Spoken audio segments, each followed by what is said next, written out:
Hello and welcome to Melissa's Growth Studio, the Sunday edition.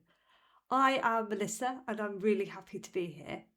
Today I'm going to cover the psychology of testing, and what you have on the screen here is don't test your own homework. So I am going to go over this in a bit more detail. So why am I talking about this? Is that I am observing a lot of uncertainty about the future of really employment and what's happening in the engineering space, but particularly with my career, my focus is on testing. So there's a lot of uncertainty, I think, about the future of testing that I'm observing from others in the community. And also, I have heard of other roles in a business absorbing the testing, like developers, product managers, and so on. And I feel sometimes when things are getting a little bit messy and chaotic, you need to go back to the basics. So this is where my Sunday series is going to explain some of the basics. So if you've got anything you think I should go over, then please let me know in the comments. So I want you to imagine the last couple of weeks you have been studying really hard for a particular exam. And just now you have taken the exam, and you, at the end, you are told to mark your own exam paper. So I've got two questions for you to think about in this situation. So you spent so many hours studying for the exam. How are you going to mark it? Can you be objective? So for me personally, my answers to those questions are that I feel I deserve a really good grade. I have studied many, many hours. I put so much work into this, and I feel I deserve the recognition in passing this. So for me, I feel I am probably going to look at what I did right instead of what I did wrong with it.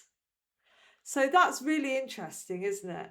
That even though I may not have got some key concepts or something like that, I'm only going to, write down or mark it, in a way that's favourable to me.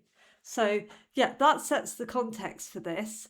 And so if we think about this, there's a problem with self-assessments. So humans have bias. And what bias means is a strong, unfair preference for one thing, person, idea over others.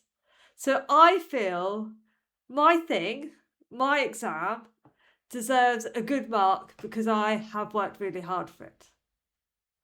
However, I may not have got some key concepts. I may have not got those marks and actually failed the exam.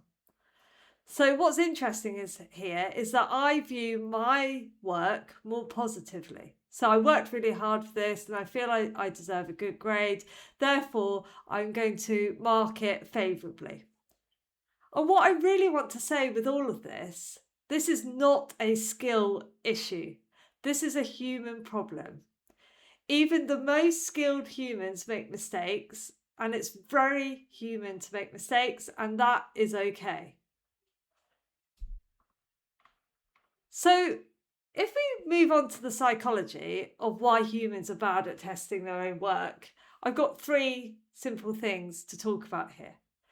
So the first one is confirmation bias, testing what you believe should work. So I'm marking my exam, believing that, I know the right answers, I'm getting the marks for it. The next one is context blindness. So I know my own information and I'm putting it down on the exam paper, but I don't know what I don't know. And then the third one is emotional attachment. So that is around, I feel really positive and that I deserve a good grade. So yeah, apologies for this text here that I didn't change. As you can see, we all make mistakes. But what else should I talk about? So I went onto LinkedIn and I asked other people's thoughts on this topic. What have I missed? So this section is over to community contributions, and I'm just going to share some thoughts if you'd like to see their comments in more detail, I'll put the LinkedIn post so you can just go and read it for yourself.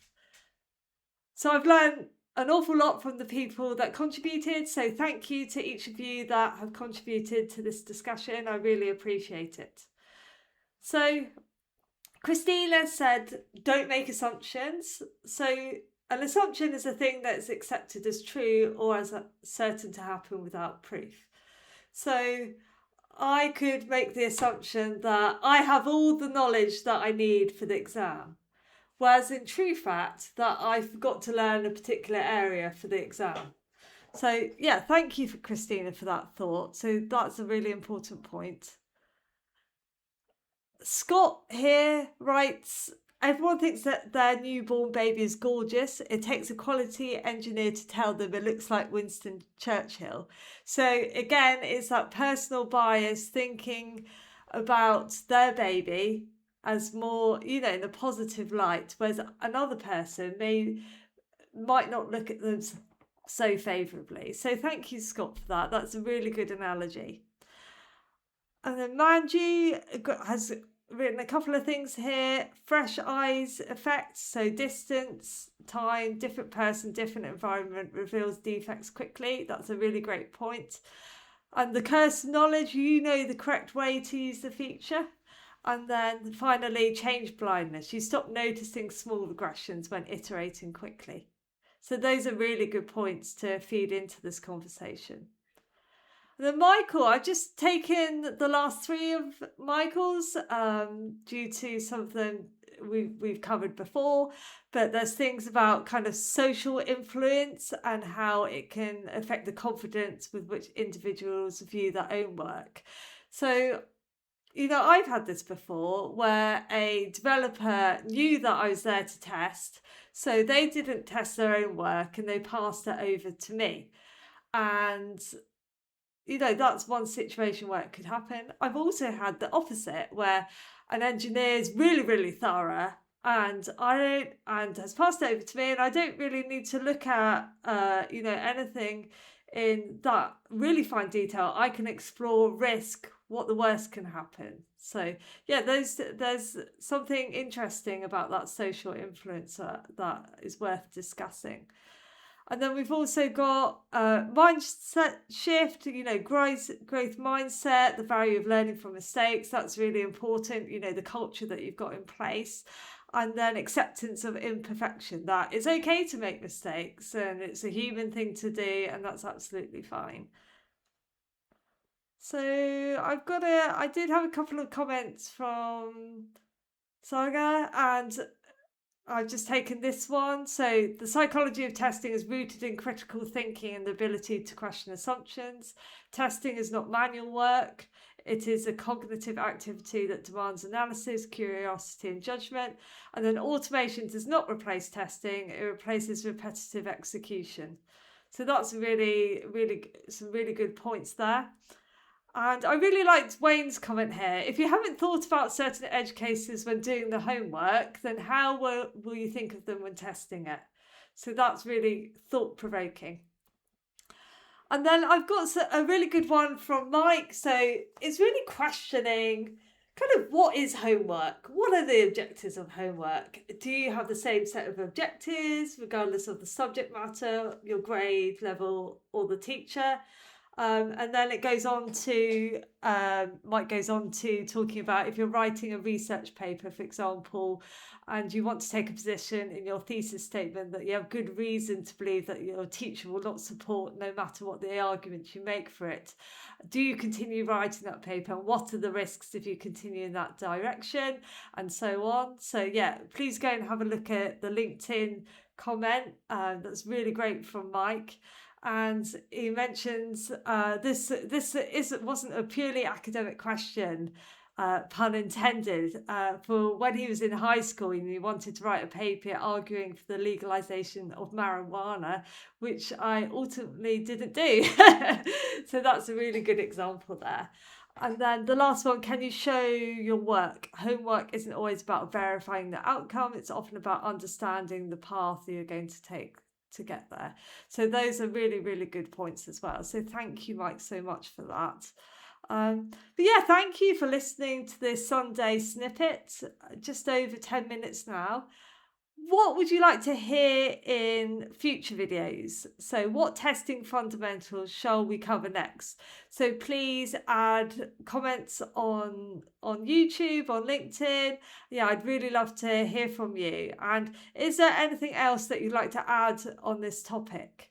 So I really enjoy learning from you all and just making these kind of a bit better.